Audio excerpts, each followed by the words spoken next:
لیلۃ القدر کی خوبصورت رات ہے اور یہ ذکر ہو رہا ہے، کیا کہیں گے آپ؟ جی بسم اللہ الرحمن الرحیم،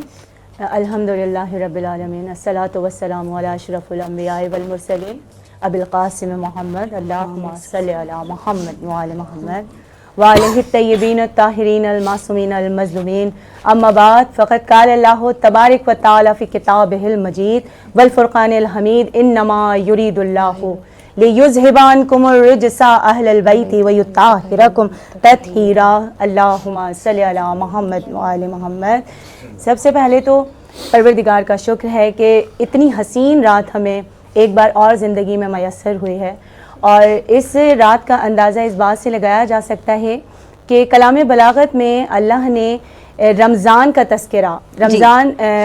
بابرکت مہینہ سارے مہینوں میں اتنا افضل کہ اس مہینے میں آپ کی سانس بھی تسبیح میں شمار ہوتے ہیں، سبحان اللہ، کہ جہاں سونے کو بے عبادت قرار دے دیا گیا ہو بندے کے لیے، تو اس رمضان کا بھی اللہ اگر تذکرہ کرتا ہے تو سورہ بقرہ میں فقط ایک مقام پر اللہ نے رمضان کا نام پکارا ہے، رمضان کا نام لے کر اس مہینے کو ایک مرتبہ۔ لیکن جب لیلۃ القدر کی بات آئی تو پھر کلام بلاغت میں اللہ نے پورا سورہ قدر نازل کیا، اور کمال یہ ہے کہ 5 آیتوں کا سورہ ہے، اور 5 آیتوں میں اللہ نے 5 ہی مقام پر لیلۃ القدر کا تذکرہ کیا، سبحان اللہ، 3 مقام پر ظاہر، انا انزلناہ فی لیلۃ القدر وما ادراک ما لیلۃ القدر لیلۃ القدر خیر من الف شہر، یعنی اللہ نے 3 مرتبہ نام لے کر لیلۃ القدر اور 2 مرتبہ ضمیر پر اللہ نے اس کا تذکرہ کیا، اور اللہ نے وہاں پر صرف یہی کہا کہ اس رات میں، اس رات میں، تو اللہ نے 5 آیتوں میں 5 ہی مقام پر لیلۃ القدر کا تذکرہ کر کے بتایا کہ اس رات کی کتنی قدر ہے، جیسا کہ نام ہی سے ظاہر ہے لیلۃ القدر، قدر معنی ہی قدر والی رات، کہ اس رات کی قدر کرو جب آپ کو میسر ہو، تو اس رات کی قدر اس طرح سے کرو جیسے وہ چاہتا ہے۔ اب وہ کیسے چاہتا ہے، یہاں بس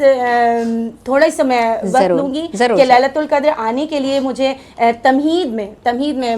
چند لمحوں کی بس باندھوں گی، کہ تمہید میں یہ کہوں گی، دیکھیے ماں بچے سے کتنی محبت کرتی ہے ہم شمار نہیں کر سکتے، ماں کی محبت کو کسی بھی پیمانے پر آپ ناپ نہیں سکتے، تول نہیں سکتے، لیکن اللہ نے کہا کہ میں 70 ماؤں سے زیادہ اپنے بندے سے محبت کرتا ہوں، جو 70 ماؤں سے زیادہ اپنے بندے سے محبت کرتا ہے، تو اس نے کہا کہ میرے بندے جب تو دنیا میں جا تو فقط اتنا کر کہ یہ عشق کا تقاضا ہے، جب تو جائے تو 5 وقت اپنا چہرہ مجھے ضرور دکھا،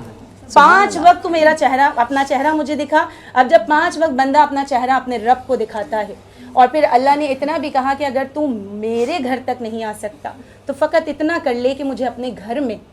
مدعو کر، مصلی بچھا اور میرے سامنے آ جا، روبرو ہو جا۔ اب 5 وقت جب بندہ اپنے رب سے مخاطب ہوتا ہے نماز کا اور قرآن کا، جیسے کہ مولا کائنات علی ابن ابی طالب علیہ السلام، اللہم صلی علی محمد وعلی محمد، میرے مالک ارشاد فرماتے ہیں کہ جب میرا جی چاہتا تھا کہ اللہ مجھ سے کلام کرے تو میں قرآن پڑھا کرتا تھا، سبحان اللہ، اور جب میرا جی چاہتا ہے کہ میں اپنے رب سے کلام کروں تو میں خود نماز پڑھتا ہوں۔ سبحان اللہ، دیکھیں یہ عبادت کتنی حسین ہے کہ یہ بندے اور معبود اور عبد کے درمیان گفتگو کا ایک اللہ نے حسین جو ہے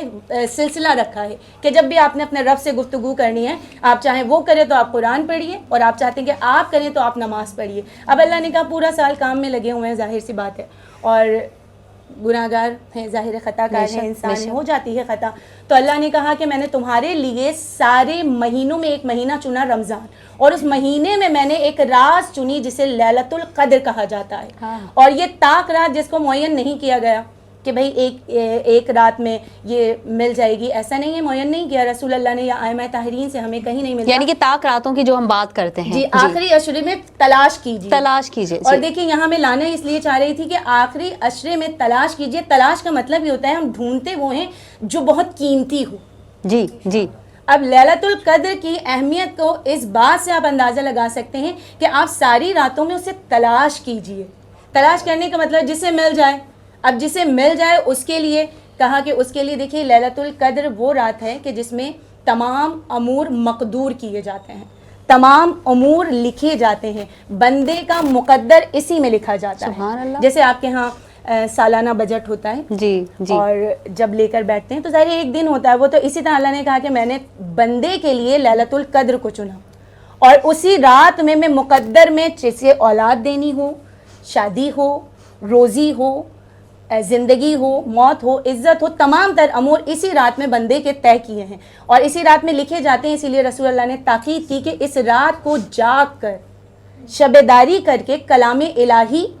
عبادت، نمازوں میں اسے گزارو، تاکہ جب مقدر لکھا جائے تو اللہ، ظاہر سی بات ہے، جیسے ایک سوال مجھ سے کیا گیا تھا جی محفل میں ہی کیا گیا تھا، مجھ سے سوال کیا کہ جب اللہ نے سب کچھ لکھا ہے تو ہم مانگتے ہی کیوں ہیں؟ جی تو میں نے کہا اللہ میاں نے لکھا ہی تقدیر میں یہ ہے کہ تم مانگو میں دوں گا. سبحان اللہ. وہ اتنا حسین رب ہے، آپ نہیں مانگے تب بھی وہ دے گا. بے شک. وہ موسیٰ کو بھی عطا کرتے ہیں، فرعون کو بھی عطا کرتے ہیں، لیکن وہ ایک رات اس نے چنی بندے کے لیے کہ اس رات میں وہ سب کچھ تمہیں دینے والا ہے. اور مطلع الفجر تک اس نے اسی سورہ میں پھر یہ بھی ذکر کیا کہ روحیں اور ملک اترتے ہیں. اب جب ملک اترتے ہیں تو اس میں دیکھیے قدر کے ایک معنی جو کہ عربی میں ایک معنی اہمیت کے، دوسرے معنی قدر کے کنجسٹڈ جو ہو جاتی ہے نا جگہ، جس طرح کنجسٹڈ ہو جانا، چھوٹا ہو جانا، تو ایک معنی عربی میں قدر کے یہ بھی نکلتے ہیں. تو اس پہ جب میں نے پڑھنا شروع کیا تو مختلف علماء کرام اور ائمہ تحرین اور کتابوں کو جب دیکھا تو اس میں ایک بات مجھے بڑی حسین ملی کہ